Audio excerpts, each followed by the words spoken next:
New fragrances from brands you might not have heard of. Let's talk about it. Here's some codes to save you some cash on your next Middle Eastern niche or designer fragrances. What's going on, guys? My name is Neeb. Welcome back to AROMATIX. Are you tired of the same brands that are basically just being spoon-fed to us? Just, hey, Parfums de Marly. And honestly, I have nothing bad to say about all of those brands. I mean, they have good fragrances, but do you want some change? Are you tired of smelling like everybody? Altair smells like, well, I mean, it's a really good fragrance. It's a really good fragrance. But let's talk about a couple of fragrances from houses that aren't really talked about much often or spoken of much often, Grammar Police. And we're gonna be diving into first impressions for 4 new fragrances added to my collection, one of which, well, they're all Middle Eastern niche fragrances, okay? So these are not really cheapies, but you'll be surprised to see that the price range for a lot of these are still cheaper than most Western niche fragrances. So check the links down in the description where you can find all of these for the lowest prices. And with Middle Eastern niche fragrances, you guys, oftentimes, if not like 80% of the time, you get actual performance. A big thing in the Middle East with our fragrances is performance. Unlike a lot of brands in the West, which try and, just sell off weaker performing fragrances, that's not the case with these here. I will say, however, though, here in 2024, the trend is starting to pull away a little bit from that. I'm not gonna say that I have any role in that, but we definitely want more performance for what we're paying. Today, we're gonna be diving into 4 fragrances, one of which is from the house of Laverne. Another 2 is going to be from Arabian Oud. I'm sure you've heard of that once or twice. And then lastly is going to be Oud Elite. This is actually a surprising fragrance considering how dull the bottle looks. First fragrance we're gonna be talking about is called Tobacco by Laverne. The presentation on this is actually pretty nice. It's common with a lot of their other fragrances. It reminds me of other brands. It's not really coming to mind. I think it might be a Michael Malul, a series with a different cap. Anyways, nevertheless, the bottles are still pretty nice. I have a couple of their other fragrances, one of which is Blue Laverne, and then also I've got my nose on Blue Bahoud. I've also tried King Tobacco and Phantom. Love King Tobacco. It has some resemblances to Naxos. It's a 200 ml frosted glass as well. Back to tobacco, top notes of cinnamon, saffron, and nutmeg. In the mid, we have jasmine, patchouli, and in the base, it's tobacco, amber, sandalwood, and white musk. Ladies and gentlemen, what this really reminds me of is Mancera's Red Tobacco. So it's actually extremely close to Red Tobacco, at least to my nose. I will say that the minor difference that I did detect on first impressions is going to be the amber quality in this in comparison to the original Red Tobacco. Although Red Tobacco is already pretty damn strong, this one has a richer style ambery dry down. It's still in the same family. I would say that it's a little bit off by like maybe 20%, but still, nevertheless, if you have Red Tobacco, it's going to be redundant. If you don't have Red Tobacco, this actually smells pretty damn good. It's very clearly in that same family. I'm not gonna say it's inspired by or anything like that because truly I don't know, but it still smells good, okay?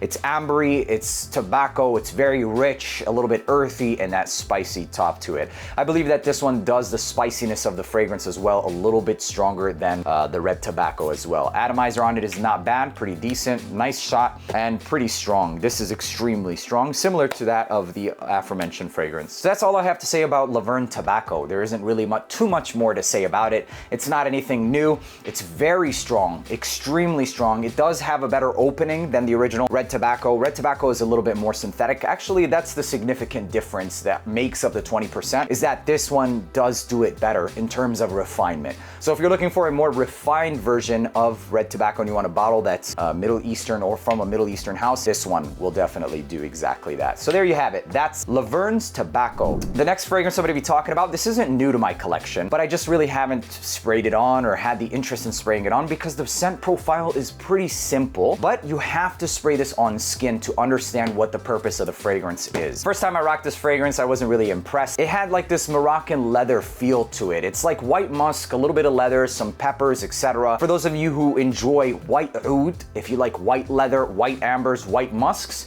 this is a good fragrance for that audience. With that being said, I'm not particular towards those notes. I don't really care for white oud. I don't really care for all of those aforementioned notes. This one, however, does all of those, and it does it in a really, really good way. It reminds me of like white Moroccan leather style fragrances, etc. The notes of this fragrance at the top include apricot, cranberry, and in the mid, we've got oud, honey, and leather notes, and then in the base, we've got vanilla, musk, patchouli, and cacao. What this really reminds me of is is Tom Ford's oud wood, but more than that. It's more than oud wood. So you see we have some of those fruits at the top. It's not necessarily dried fruits, and keep that in mind because it does play a role. And then we also still have the oud. We have some of those other mentioned notes, including leather. So it reminds me a lot of like this oud wood style fragrance by Tom Ford if you were to strip away the dried fruits, the sweetness of it. Remove the sweetness, add some white musk, add that white leather, and that's what you get with this fragrance. Although I'm not crazy about it, it's pretty different. And you have to understand that I'm not crazy about Tom Ford's oud wood either. If you like oud wood and you want to remove some of those youthful aspects, you want to remove some of the sweetness, that's exactly what this will do. It adds that white leather, takes that dry woody nature, the very similar woody nature. I think it's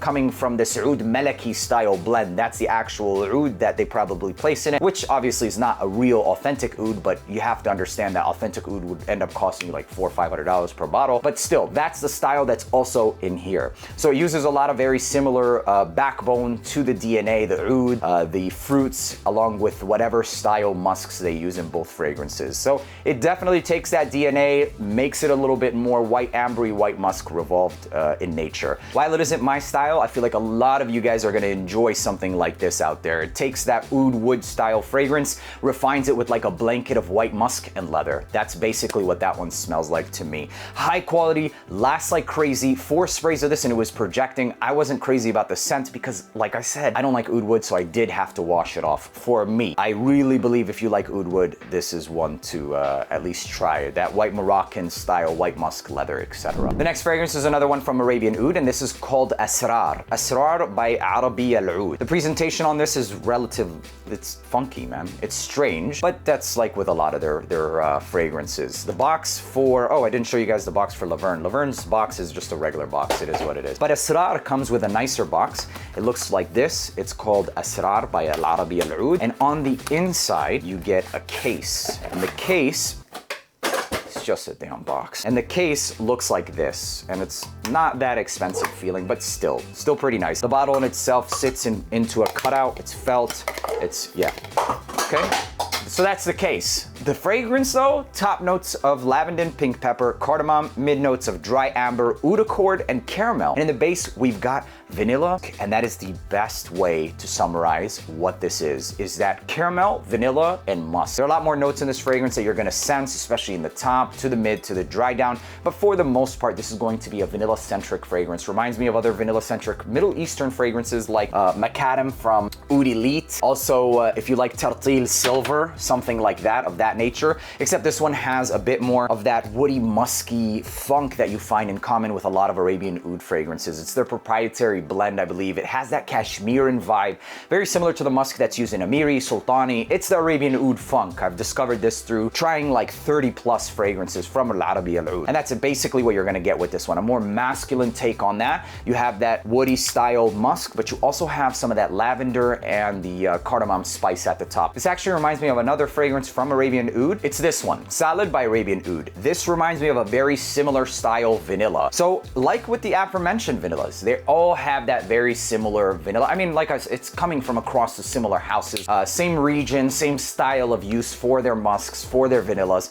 So it's no surprise. There is some subtle differences though. This one will have that orange blossom. It kind of makes it smell more of like a fruit smoothie with a frothy, milky, creamy vanilla. That's the solid black.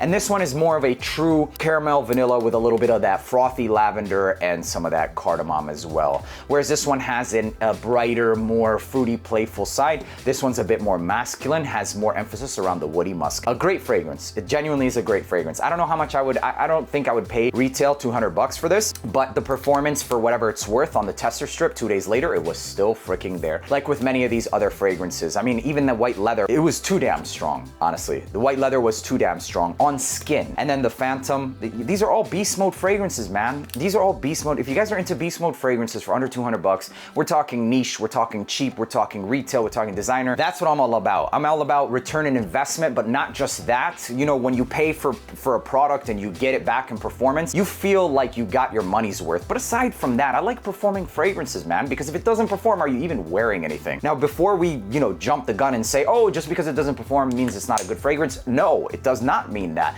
It means it's a great fragrance, but it could have been an excellent fragrance if it performed. Bottom line is, if it doesn't perform, it's just good. It's just good. The art, etc. Yes, in that respect or in that aspect, check, there's absolutely a whole nother dimension that we can go into when talking about performance, etc. But for the most part, if you're into performance, man, make sure to hit that subscribe button, because that's all we're about here. And value, number one. I don't care how rich you are, how rich I am, how rich he, she, she, we wumbo, we all wumbo, he, she, me, whatever. Wow, Patrick reference. Oh, I wumbo, you wumbo, he, she, me, wumbo. If you don't know. If you know, you know, but if you don't. But anyways, it doesn't matter how much money you have. At the end of the day, it's about winning. It's about value. It's about good fragrance. It's about good performance, etc. Last but not least, let's talk about this last one right here. It's called Couture by Oud Elite. Another Saudi Arabian Middle Eastern niche house. Definitely a niche house that's been around for a long time. A lot of these fragrances that we're getting in the West that come out from a niche house, etc., they've been done before, man. I've smelled them before. They've been,